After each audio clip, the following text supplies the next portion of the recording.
Canada's Trudeau announces $100 million plan to fight LGBTQ plus discrimination. Since day one, our government has been committed to protecting the rights of two-spirit, lesbian, gay, bisexual, transgender, queer, intersex, and additional sexuality and gender diverse people. That's why I'm so excited today to announce a historic first, the launch of Canada's first ever 2S LGBTQI plus action plan.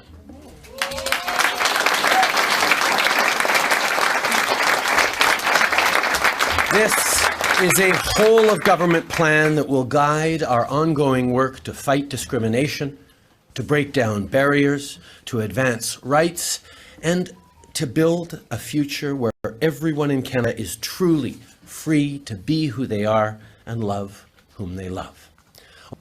So this is exactly why 75% of the funding in this plan is going directly to community organizations, directly there.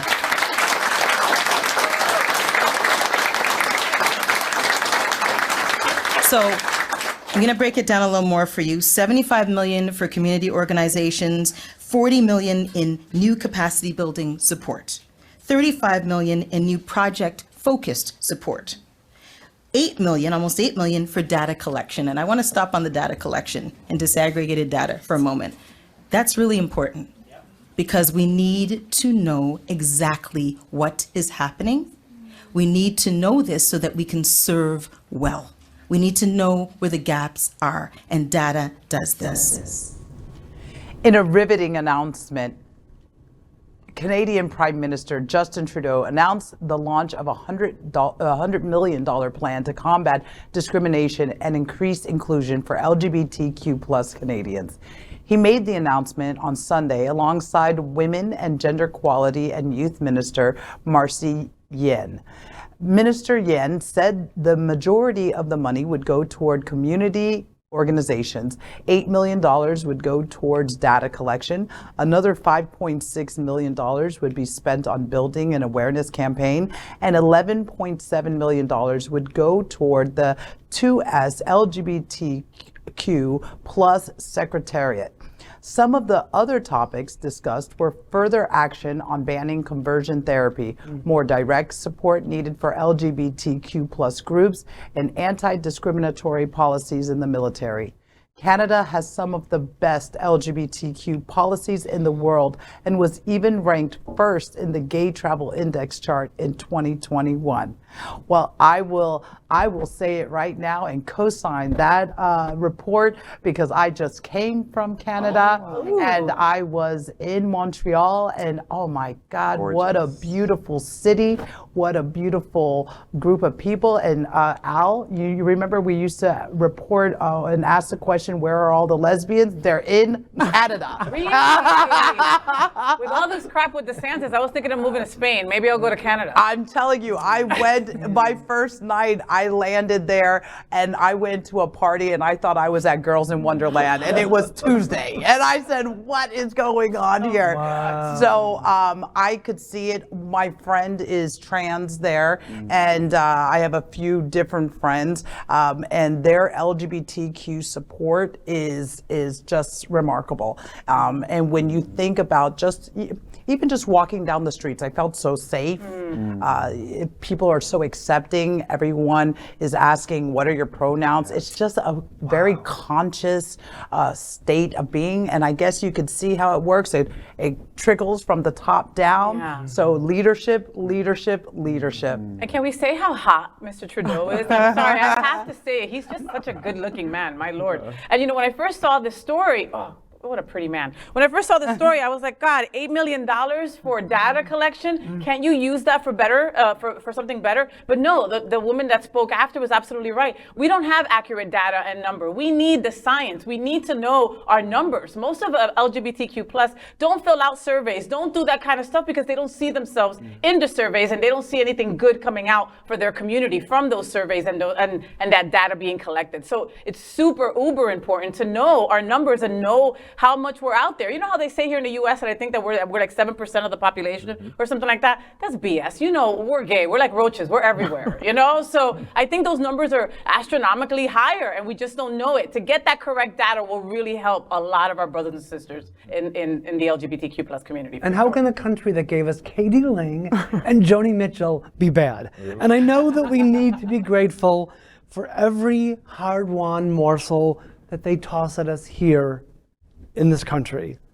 But when you see something like this, it's just, you just have to wonder how long we're going to have to wait if we'll ever get this kind of thing here. Yeah, it's difficult. I'm sorry, go It's ahead. such a wonderful model, not only for the types of programming that we need, but for philanthropy. And it holds philanthropy accountable for setting budgets that make sense in terms of creating programs where you can analyze them, where you can look at metrics. Really know who needs it. Yes, I want to applaud, you know, Prime Minister Trudeau, but also his cabinet. To see the youth minister, a woman of color, making this announcement made me so happy. And that cabinet is so rich and diverse. And that's what happens when you have a rich and diverse cabinet. You have policies like these. Yes. So we should take note of that. You know, I've been to every province in Canada, including the Arctic. Oh, wow. And one of the things that I always say about Canada, which is interesting because I feel that in this conversation on this news of Prime Minister Trudeau's announcement, I always call it the Canada effect, the Queer as Folk Canada effect.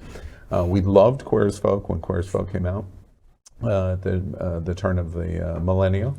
And the bar that we loved was in Pittsburgh, but no, it really wasn't. Right. It was all shot in Toronto. Were shot in Toronto. The bar and the street and all of the shots were in Toronto. And that's when I began to learn to have my love for Canada. Yes. Interesting thing in Canada. One of the things that we feel about what Prime Minister Trudeau has done here, we have here in America. Our Prime Minister Trudeau is President Joe Biden. Now, there's differences in age, et cetera, and so on. But Joe Biden's commitment to LGBTQ community is almost identical to Prime Minister Trudeau. But that's where the similarities end between the two countries. Canada's the top LGBT embracing destination in the world.